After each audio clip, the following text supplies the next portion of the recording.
जादूगर तो हो जाइए तैयार, आप लोगों के बीच कला प्रस्तुति के लिए मैं आ गया हूँ। प्यारे डियर, आप लोग देखिए, मैं एक क्वेश्चन केमिस्ट्री का लाया हूँ जो कि काफी इंपॉर्टेंट है, ये एग्जाम में कई बार आए हैं। ठीक है, तो आप इसे देखने का प्रयास करोगे। देखो क्या है, बेकिंग सोडा या खाने वाला सोडा, बेकिंग सोडा या खाने वाला सोडा या बेकिंग पाउडर क्या है? क्या है ये क्वेश्चन के रूप में पूछा गया और आपके बिहार बोर्ड एग्जाम में आया गया क्वेश्चन है। ठीक है, मतलब बेकिंग सोडा या खाने वाला सोडा या बेकिंग पाउडर क्या है। ठीक है, आप दुकान में देखे होंगे, मतलब जैसे समोसा बनाता है ना, तरह तरह मिष्ठान के दुकान में देखते होंगे कि छोटा छोटा डिब्बा वाला रहता है, वो देखा है डिब्बा, और वो डिब्बा में सोडा ही रहता है, जिसे हम सोडा यहाँ बोल, सोडा वही है, समझ रहे हो ना आप लोग। अब देखो उसका निर्माण कैसे होता है, यानी खाने वाला सोडा का निर्माण कैसे होता है। और खाने वाला सोडा उसमें भी मिला, जैसे जैसे आप घर में समोसा बनाओगे ना, तो वो समोसा और दुकान के समोसा में काफी डिफरेंस पा जाएगा। आप घर में बनाओगे समोसा, कुछ देर रहने के बाद वो मुलायम हो जाता है ना, वो मुलायम होके मतलब दूसरे जैसा हो जाता है। लेकिन दुकान का समोसा टाइट रहता है और थोड़ा सा दिखने में भी अच्छा रहता है और खाने में भी आपको अच्छा लगेगा। क्यों? क्योंकि उसमें सोडा का इस्तेमाल किया जाता है। ठीक है, जिस सोडा का नाम होता है बेकिंग सोडा या खाने वाला सोडा। क्या नाम होता है? बेकिंग सोडा या खाने वाला सोडा। ठीक है, तो इसी के बारे में पढ़ना है। तो आप लोग देखिए कि इसका नाम क्या है। आप केमिस्ट्री में इसे किस नाम से जानते हो, केमिस्ट्री भाषा में इसे आप कैसे जानते हो। ठीक है, देखो इसका रासायनिक नाम, सबसे पहले इसका आपको ये सब छोड़ के एक सूत्र को याद रखिएगा। ठीक है, और ये सूत्र से ही सब चीज ज्ञात हो जाएगा। जैसे देखिए NaHCO3, देखिए ये वर्ड को आप मतलब इसको सूत्र को याद रखिए, बाकी ये सब भाषा बन जाएगा। सबसे पहले ये NaHCO3 क्या है? NaHCO3 ही बेकिंग सोडा है। NaHCO3 ही मेरा क्या है? बेकिंग सोडा है। इसे ही आप क्या बोलते हैं? खाने वाला सोडा है या बेकिंग पाउडर है। ठीक है, हम आपको बताए थे कि NaHCO3 इस तरह के यदि कोई चीज रहते हैं, तो यदि CO3 जिसके अंत में रहते हैं उसे हम कार्बोनेट का नाम देते हैं। क्या नाम देते हैं? कार्बोनेट का नाम देते हैं। जैसे देखिए यहाँ NCO3 है और बीच में H लगा है कि नहीं लगा है, तो आपको हम बताए थे जिसके अंतिम में H लगे, CO3 लगे होते हैं, उसे हम कार्बोनेट बोलते हैं। क्या बोलते हैं? कार्बोनेट। जैसे NaHCO3 है और बीच में हाइड्रोजन है, तो सिर्फ आप हाइड्रोजन बोल दो। क्या बोल दो? हाइड्रोजन, यानी सोडियम हाइड्रोजन कार्बोनेट। और पता है, इसी को मैंने बोला था, आप हाइड्रोजन बोल दो बीच में या बाई बोल दो, सोडियम बाई कार्बोनेट या सोडियम हाइड्रोजन कार्बोनेट बोलिए, इसी का नाम है। जैसे NaHCO3 लिखे हैं ना, इसे ही बेकिंग सोडा कहते हैं। इसका नाम होता है सोडियम हाइड्रोजन कार्बोनेट या sodium bicarbonate, right no. अब देखिए ये जो होता है इसका दो नाम हो गया, और ये इसका रासायनिक सूत्र यही होता है। रासायनिक सूत्र होता है NaHCO3। ठीक है, और ये बेकिंग सोडा खाने वाला सोडा, इसे हम पाक सोडा के नाम और मीठा सोडा के नाम से जानते हैं। अच्छा बताइए डियर, कोई भी चीज खाने में मीठा अच्छा लगता है, मीठा अच्छा लगता है, तो इससे आप याद रखिएगा कि इसे हम मीठा सोडा भी कहते हैं। क्या कहते हैं? मीठा सोडा भी कहते हैं, और इसे हम पाक सोडा भी कहते हैं। क्या कहते हैं? पाक सोडा। और देखिए आपको ना, और बेकिंग सोडा आप यहाँ पढ़े और कहीं जगह आप धोवन सोडा पढ़िएगा, तो ये दोनों के बीच में काफी मतलब वो मिलता जुलता परिणाम। इसका आंसर आप उसमें लिख दोगे और उसका आंसर इसमें। तो इसके लिए हम क्या करेंगे, इसे ट्रिक से समझेंगे। देखिए बेकिंग सोडा, बेकिंग वर्ड को देखिए, baking baking baking packing. Packing का मतलब हुआ कि सर कोई भी चीज हम पैक करके रखते हैं, तो पैक करने के बाद ना उसे हम पैक अच्छा रहता है, उसे खाने योग्य वो बनता रहता है। ठीक है, खाने योग्य यानी वो खराब नहीं होता। तो इस तरह से आप ट्रिक का यूज करके बेकिंग से पैकिंग वर्ड और पैकिंग खाने वाला चीजों को किया जाता है, तो आप बेकिंग सोडा याद रखोगे। बेकिंग सोडा जब भी बोलेंगे तो आप ये याद रखोगे, ये खाने वाला सोडा है, मीठा सोडा है, ये पाक सोडा है, जिसका रासायनिक सूत्र होता है NaHCO3, और इसे हम बोलते हैं सोडियम हाइड्रोजन कार्बोनेट या सोडियम बाइकार्बोनेट। ठीक है, और इसे NaHCO3 के नाम से जानते हैं। अब जो बात मैंने इसे बताया और इसका तरीका होता है, इसे बनाने के विधि को हम कहते हैं मतलब सॉल्वे विधि। कौन विधि? सॉल्वे विधि। इसे जिस प्रक्रिया द्वारा बनाया जाता है इसे हम सॉल्वे विधि कहते हैं। क्या बोलते हैं? सॉल्वे विधि कहते हैं। ठीक है, तो जितना बात आपको हम बताए ना टोटल ये लिखा हुआ, नहीं तो आप एक बार पढ़ लीजिए। देखिए, इसका रासायनिक नाम सोडियम बाइकार्बोनेट या सोडियम हाइड्रोजन कार्बोनेट है। ये बात क्या मैंने आपको नहीं बताया? तो बताया। देखिए, इसका रासायनिक सूत्र क्या होता है? NaHCO3। क्या मैंने ये नहीं दिखाया? दिखाया। अब देखो, इसे मीठा सोडा कहा जाता है, चूंकि मीठा खाने में अच्छा होता है सर।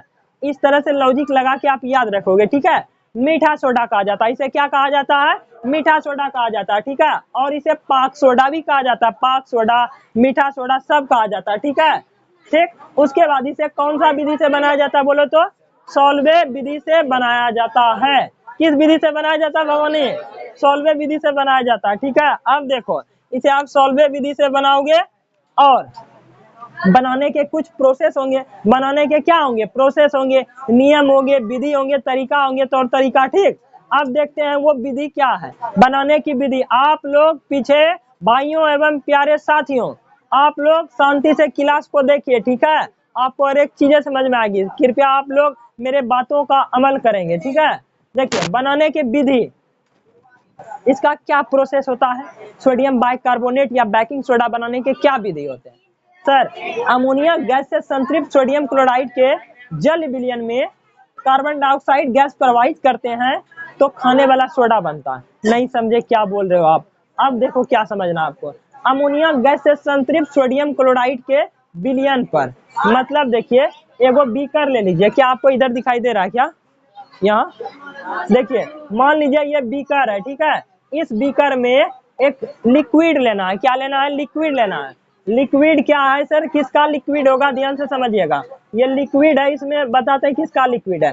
इसमें NaCl, NaCl ना, NaCl मेरा क्या होता है? नमक होता है। ये आप जानते हो, लवण, साधारण नमक। NaCl का विलयन लेते हैं, नमक यानी घोल दिया उसमें, और उसमें ऊपर से हम अमोनिया गैस देते हैं। कौन सा गैस देते हैं? अमोनिया। यानी उसमें NaCl का विलयन है, नमक हम घोले हैं। ठीक है, और ऊपर से कौन गैस मिला है? अमोनिया गैस मिला है। मतलब अमोनिया गैस से संतृप्त, संतृप्त मतलब पूरा फुल, समझ रहे हैं ना? उसमें है सोडियम क्लोराइड के साथ संतृप्त अमोनिया, यानी उसमें अमोनिया गैस की मात्रा भी पर्याप्त है। ठीक है, इसमें अमोनिया गैस भी है। ठीक है, इस लिक्विड में NaCl है, NaCl है, और प्लस में क्या? NH3 है।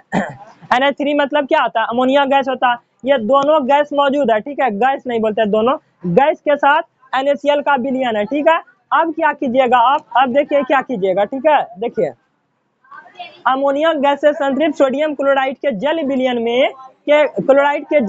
में जब कार्बन डाइऑक्साइड गैस आप एक्स्ट्रा में देते हो, जब आप कोई विधि से, कोई तरीका से कार्बन डाइऑक्साइड उसमें प्रोड्यूस करते हो, अर्थात देते हो, तो क्या होता है? वही होता है। देखिए क्या होता है? प्रवाहित करते हैं तो खाने वाला सोडा का निर्माण होता है। सर, खाने वाला सोडा का नाम क्या है?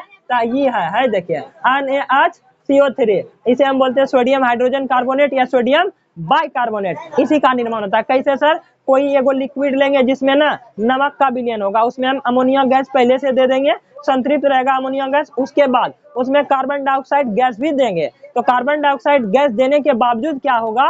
वो बदल जाएगा। किस में बदल जाएगा? खाने वाला सोडा में बन जाएगा। वो खाने वाला सोडा में बदल जाएगा। आप लोग गौर से देखो इस रिएक्शन को। NaCl माने नमक नहीं हुआ, आप जानते हो ना, ये नमक हुआ। सोडियम क्लोराइड सर NH3 मतलब होता है अमोनिया, अमोनिया गैस। ये अमोनिया गैस है, प्लस में H2O। अच्छा, लिक्विड है तो पानी होबे ना करेगा जी। आप जो नमक घोले होगे, किस में घोले होगे बोले तो? दूध में। तब तेल में नहीं सर, पानी में घोले होगे। तब पानी है, NaCl है, अमोनिया गैस है, और प्लस में पानी है, और साइड से कार्बन डाइऑक्साइड तो आप दे ही रहे हो। कार्बन डाइऑक्साइड दिए तो ये क्या बन गया सर? NH3Cl और प्लस में NaHCO3। तो हमको इसे गौर करना, इसको गौर कीजिए। क्या ये सोडियम बाइकार्बोनेट नहीं है? तो बिल्कुल सर, ये सोडियम बाइकार्बोनेट ही है। आपको समझ में आया होगा। चलिए, ये रिएक्शन में क्या क्या होंगे तो गौर कीजिएगा। सबसे पहले होगा सोडियम क्लोराइड, जो कि नमक होता है। नमक किस में घोलोगे आप? पानी में घोलोगे तो H2O भी होगा, और उसमें आप अमोनिया गैस भी दोगे। ठीक है, और उसके बाद कार्बन डाइऑक्साइड गैस साइड से आप यूज करोगे, क्या करोगे, कार्बन डाइऑक्साइड गैस साइड से यूज करोगे, ठीक ना। तो जैसे रिएक्शन करेगा तो दो तरह के चीजें बनेगा, एगो NH3Cl और अमोनियम क्लोराइड, इसे आप क्या बोलोगे, NH3Cl को अमोनियम क्लोराइड, और ये NaHCO3 जो बनता है इसे आप सोडियम बाइकार्बोनेट बोलते हो। तो ये बन गया सर। अब देखिए ये रिएक्शन बन गया। अब इसका क्या प्रॉपर्टीज होता है, क्या गुण होता है, इसे आप देखो, इसके क्या गुण होते हैं। तो पहला गुण, दूसरा गुण, तीसरा गुण, ठीक है। कोई भी चीज है तो उसका गुण तो होना स्वाभाविक है सर। इसका गुण देखिए क्या है, यह जल में घुलनशील होता है। घुलनशील समझते हो, जो जल में घुल जाते हैं, जल में क्या होते हैं, घुल जाते हैं। जैसे नमक जल में घुलता है क्या, तो घुलनशील है। तो नमक जैसे ये सर पाक सोडा जो होते हैं सर, सॉरी हाँ पाक सोडा जल में क्या हो जाते हैं, घुल जाते हैं, पहला गुण। दूसरा गुण क्या है, यह क्षारीय प्रकृति के होते हैं सर। यानी क्षारीय प्रकृति का मतलब ये हुआ इसका स्वाद कड़वा होगा। कैसा होगा, कड़वा। एक बार तुम चख के देखना कैसा स्वाद आएगा, कड़वा स्वाद आएगा, समझे क्या। ये जल में घुलनशील होते हैं, इसका स्वाद कड़वा होता है। अब देखिए यह भोजन को शीघ्र पकाने में उपयोग में लाया जाता है। अभी मैंने आपको क्या बताया था, ये बात बताए थे ना कुछ देर पहले कि भोजन जब नहीं, जैसे कि कोई भी आप मीट का यूज बनाते हो, मीट उट, तो उसमें देखना मतलब कि नहीं सीजने के कारण उसमें हम इसका यूज करते हैं, बेकिंग पाउडर का यूज करते हैं ताकि वो जल्द ही सीज जाए, ठीक है। तो मीट या भोजन को शीघ्र पकाने में उपयोग में लाया जाता है, ये आप समझे, ठीक है। अब देखो इसका क्या उपयोग है, उपयोग क्या है। अब देखिए ये उपयोगी था, उपयोगी है, उसमें कोई दिक्कत नहीं। देखिए उपयोग, इसका उपयोग केक देखे है ना, केक, इसका उपयोग केक, डबल रोटी, पुआ, पकवान बनाने में किया जाता है। और जो मतलब जैसे आप कचौड़ी उचौड़ी छांकते हो ना तो देखना फूल जाता है तुरंत, लेकिन घर में ऐसा नहीं होता, वो भोज का तुरंत सब हो जाता है। इस सब गौर किए हो कभी, तो उसमें भी सोडा का यूज किया जाता है, बेकिंग पाउडर का, बेकिंग सोडा का यूज किया जाता है। इसका उपयोग सर केक में, डबल रोटी, पुआ, पकवान बनाने में इसका उपयोग किया जाता है, ठीक है। उसके बाद शरीर की अम्लता को दूर करने में भी इसका यूज किया जाता है। जिसके शरीर में एसिडिक नेचर ज्यादा हाई हो जाएंगे, यानी उसका अम्लता, उसके शरीर में अम्ल की मात्रा अधिक हो जाएगी, तो उसको भी दूर करने के लिए हम उसका बेस देते हैं। ये क्षारीय प्रकृति के होते हैं कि नहीं होते हैं, और ये खाने वाला भी होते हैं, तो इसे देकर हम उसे नियंत्रित कर देते हैं, ठीक है। ठीक, अब नियंत्रित हो गया। शरीर की अम्लता को दूर करने में इसका उपयोग किया जाता है। अग्निशामक यंत्र में किया जाता है। अग्निशामक यंत्र देखे हो ना, आग बुझाने वाले यंत्र में भी इसका उपयोग किया जाता है। बोलो क्या टोटल चीजें तुमको समझ में आया क्या। यहाँ पे जितना चीज बोर्ड पे लिखा हुआ है सब दिमाग में आ गया, तो आप लोगों को भी सब समझ में आया होगा। इसी तरह के वीडियो को देखने के लिए मेरे चैनल एक्सीलेंट करियर पॉइंट परिवार को शेयर, सब्सक्राइब, कमेंट सब कर दें। Thank you for watching this video. अरे छड़िए।